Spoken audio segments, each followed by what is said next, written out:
Matrix के आज के इस टॉपिक में हम ले रहे हैं transpose of matrix.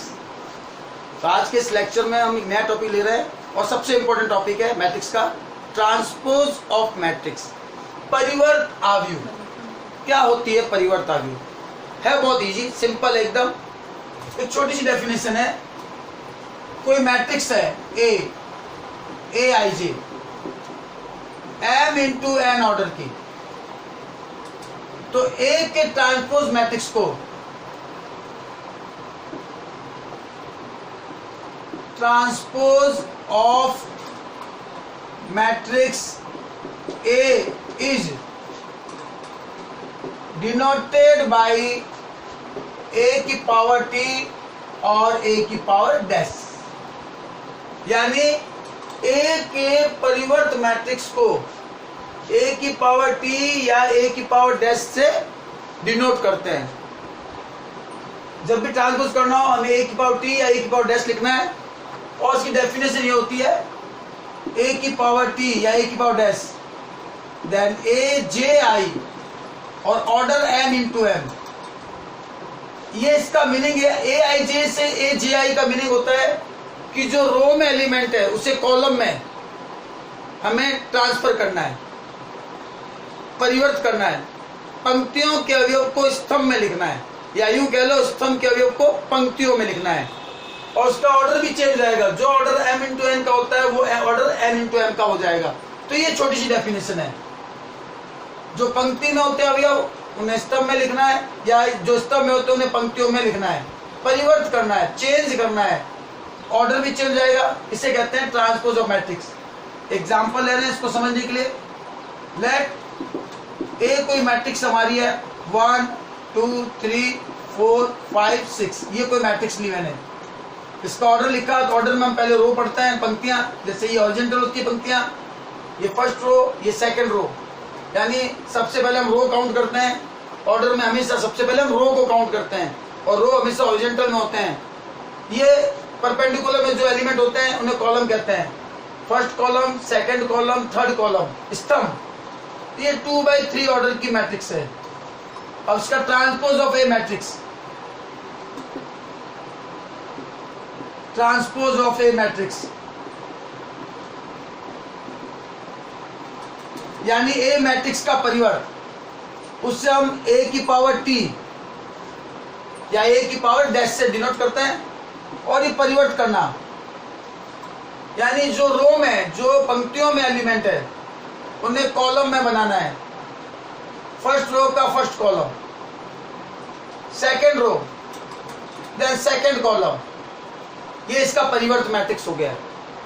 Order count कर ले। अगर ऑर्डर हम देखें, अब पंक्तियां गिनो, first row, second row, third row, यानी 3 रो बनी, 3 पंक्तियां बनी और 2 कॉलम बने, 3/2। देखो ऑर्डर भी चेंज हो गया। तो ये है ए का परिवर्त मैट्रिक्स। इस तरह से हम ए का परिवर्त करते हैं, ट्रांसपोज ऑफ ए मैट्रिक्स। तो आपको परिवर्त समझ में आ गया होगा। परिवर्त की परिभाषा समझ में आ गई, डेफिनेशन, कि किसी मैट्रिक्स का अगर हमें ट्रांसपोज करना है, परिवर्त करना है, तो उस मैट्रिक्स के रो और कॉलम को इंटरचेंज कर दे आप। जो पंक्तियों में उसे स्तंभ में लिख दे, जो स्तंभ में उसे हम पंक्तियों में लिख देते हैं। अब हम आते हैं इसकी properties. Properties of transpose matrix. क्या होती है प्रॉपर्टीज इसकी, ट्रांसपोज मैट्रिक्स की?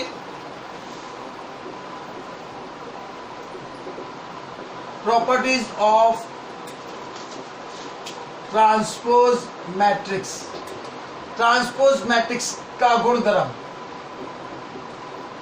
परिवर्त आव्यूह का गुणधर्म क्या क्या होती है? नंबर फर्स्ट, 2 मैट्रिक्स को अगर हम प्लस करें और उसके बाद उसका ट्रांसपोज करें, वो इक्वल होता है फर्स्ट मैट्रिक्स के ट्रांसपोज प्लस सेकेंड मैट्रिक्स के ट्रांसपोज के इक्वल। ये हम एग्जांपल से इसको हम रूल को चेक कर सकते हैं। ए और बी कोई 2 मैट्रिक्स आप अपने स्तर पर ले लें, उसके बाद आप इनका ट्रांसपोज करके, मतलब इन दोनों को जोड़ के ट्रांसपोज कर ले या ट्रांसपोज करके जोड़ ले, तो वो इक्वल होते हैं। ये प्रॉपर्टी चेक कर सकते हैं। नंबर 2, ए माइनस बी का ट्रांसपोज इक्वल होता है A transpose minus B transpose के इक्वल होता है। तो ये भी हम प्रॉपर्टी चेक कर सकते हैं, इक्वल होते हैं। नंबर 3, ए ट्रांसपोज का ट्रांसपोज करें, वो इक्वल होता है ए के। ये भी बहुत इजी है, कोई एग्जांपल लेके हम समझ सकते हैं। जैसे ये कोई मैट्रिक्स मान लो आपने ले लिया 1 2 3 4 5 6। अब अगर मैं ए का ट्रांसपोज करूं, परिवर्त करूं, तो जो रो में उसको कॉलम में लिखना है, फर्स्ट रो का फर्स्ट कॉलम, सेकंड रो का सेकंड कॉलम। अब हम इस ट्रांसपोज का फिर ट्रांसपोज करें अगर हम, यानी हम ट्रांसपोज वाली मैट्रिक्स का करना है ट्रांसपोज, यानी हमें इसका ट्रांसपोज करना है। तो जो रो में है उसको कॉलम में लिखना है। 1 4 फर्स्ट रो है, पहली पंक्ति है, इसका पहला कॉलम, सेकंड कॉलम 2 5 का हो जाएगा और थर्ड कॉलम 3 6 का हो जाएगा। आप देखो ये मैट्रिक्स वापस ए बन गई। तो इस तरह से हम प्रॉपर्टी को चेक कर सकते हैं। प्रूफ पूछे तो हम ऐसा काम कर सकते हैं, ए ट्रांसपोज का ट्रांसपोज ए होता है। फोर्थ, ए कोई मैट्रिक्स है, उसको कांस्टेंट से मल्टीप्लाई करके और उसके बाद उसका ट्रांसपोज करें, यानी पहले मल्टीप्लाई करेंगे अक्षर से और फिर परिवर्त करेंगे, तो वो इक्वल आता है ए मैट्रिक्स का परिवर्त करके और उसके बाद कांस्टेंट से गुणा कर ले, इक्वल होता है ये। यहाँ के जो है वो कांस्टेंट है, अचर है। फिफ्थ इंपॉर्टेंट है ये प्रॉपर्टी में, इस पर क्वेश्चन आएगा, आता भी है। दो मैट्रिक्स की मल्टीप्लाई गुणा करने के बाद परिवर्त करें, ट्रांसपोज करें, वो इक्वल होता है सेकेंड मैट्रिक्स के परिवर्त फिर मल्टीप्लाई फर्स्ट मैट्रिक्स के परिवर्त के इक्वल। ये इसके इक्वल नहीं होता है, A transpose into B transpose के इक्वल नहीं होता है। हम प्रूफ करेंगे एक एग्जांपल लेके कि ये हमेशा इसी के इक्वल होता है, इसके इक्वल नहीं होता है। ये ध्यान रखना, इसके इक्वल नहीं होता है। सेकेंड मैट्रिक्स पहले और बाद में फर्स्ट मैट्रिक्स के ट्रांसपोज के इक्वल होता है। तो ये इसकी कुछ प्रॉपर्टीज है। इस प्रॉपर्टी पर मैं क्वेश्चन करने जा रहा हूँ एग्जांपल, क्योंकि इसका बोर्ड में कई बार क्वेश्चन पूछ चुके हैं कम मार्क्स में। तो हम देखते हैं कि एग्जांपल लेते हैं और इस प्रॉपर्टी को प्रूफ करने के लिए एक छोटा सा एग्जांपल ले रहा हूं मैं, सिंपल एकदम नंबर ले रहा हूं मैं।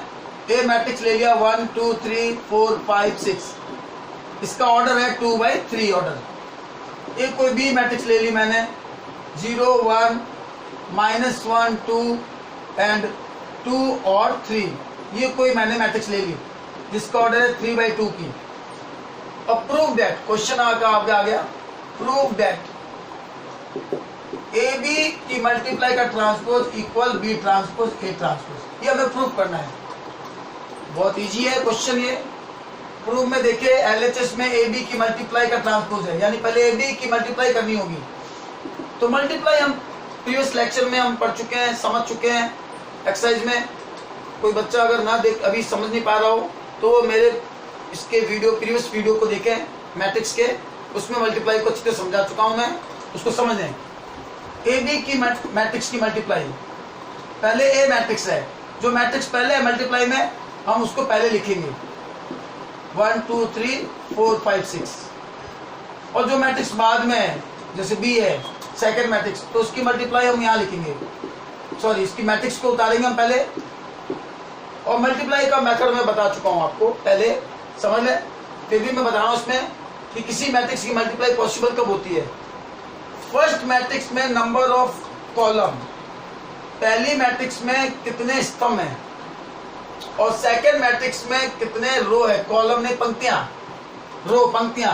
अगर ये दोनों सेम है तो आपकी मल्टीप्लाई पॉसिबल है। ये है चेक, पहली मैट्रिक्स जो है उसमें कितनी स्तंभ की संख्या है, कॉलम, नंबर ऑफ कॉलम, और दूसरी मैट्रिक्स जिससे मल्टीप्लाई करनी है उसमें नंबर ऑफ रो, कितनी पंक्तियां हैं।